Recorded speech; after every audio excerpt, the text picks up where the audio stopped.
Hi అండి, నమస్తే. Welcome to Winnie చేతి వంట.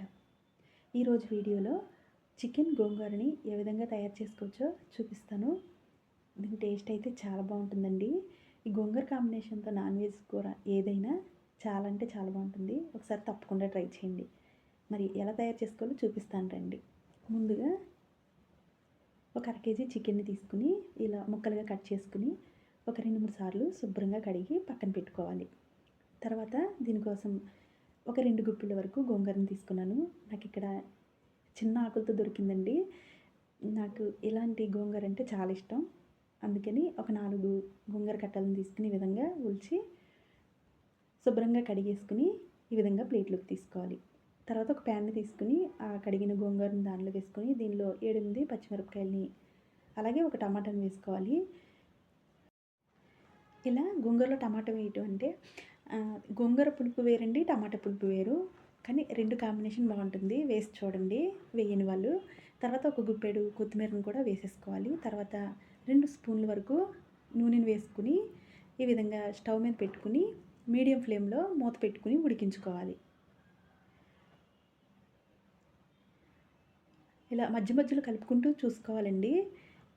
మూత తీసి చూస్తే కొద్దిగా ఉడికినప్పుడు ఒకసారి కలుపుకుని మళ్ళీ లో ఫ్లేమ్లో పెట్టేసుకుని ఉడికించుకుంటే సరిపోతుంది. ఒక్కొక్కసారి గోంగూర ఇలా ఉడికించేటప్పుడు మూత పెట్టినప్పుడు పొంగుతుంది కాబట్టి ఒకసారి చూసుకోండి. ఇలా మెత్తగా అయిన తర్వాత స్టవ్ ఆఫ్ చేసేసుకుని ఈ విధంగా మెదుపుకోవాలి. ఇలా పప్పు గుత్తితో అయినా మెదుపుకోవచ్చండి. నా దగ్గర స్మాషర్ ఉంది కాబట్టి దీనిలో మెదిపేస్తున్నాను.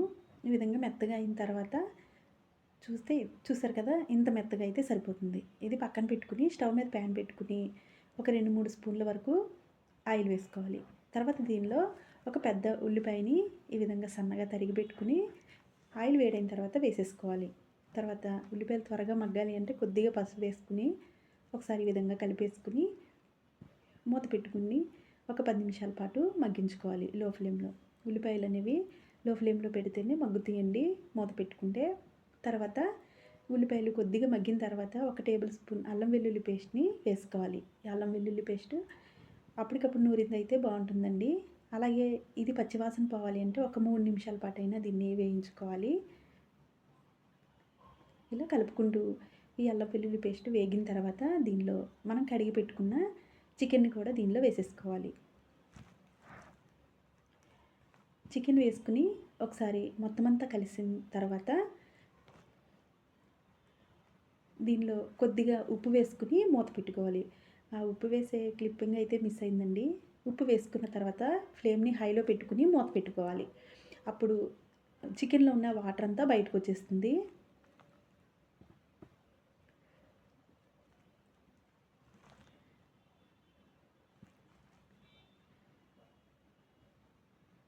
ఇలా మూత తీసి చూసి ఒకసారి ఈ విధంగా కలిపేసుకోవాలి.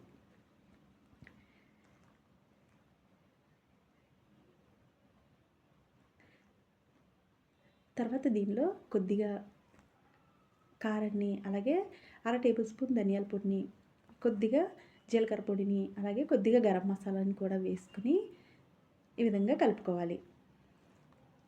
ఈ మసాలాలు వేయటం వల్ల గోంగూర చికెన్ చాలా బాగుంటుందండి. ఇవన్నీ వేసి ఒకసారి కలిపిన తర్వాత ఒక టీ గ్లాస్ వరకు నీళ్ళు పోసేసుకుని చికెన్ బాగా ఉడికే వరకు దీన్ని మీడియం ఫ్లేమ్లో పెట్టుకుని మూత పెట్టుకుని ఉడికించుకోవాలి. చికెన్లో ఉన్న వాటర్ అంతా బాగా ఎగిరిపోయి కూర దగ్గర పడే వరకు దీన్ని మీడియం ఫ్లేమ్లో పెట్టుకుని ఉడికించుకోవాలండి. చూసారు కదా, ఈ టైంలో కొద్దిగా ఉప్పు చూసుకుంటే సరిపోతుంది. ఒకవేళ ఉప్పు ఏమన్నా తక్కువైతే ఈ టైంలో వేసేసుకోవచ్చు.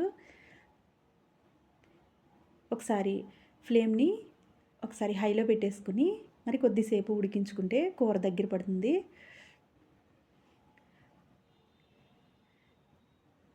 ఈ టైంలో మనం రుబ్బి పెట్టుకున్న గోంగూరని దీనిలో వేసుకోవాలి.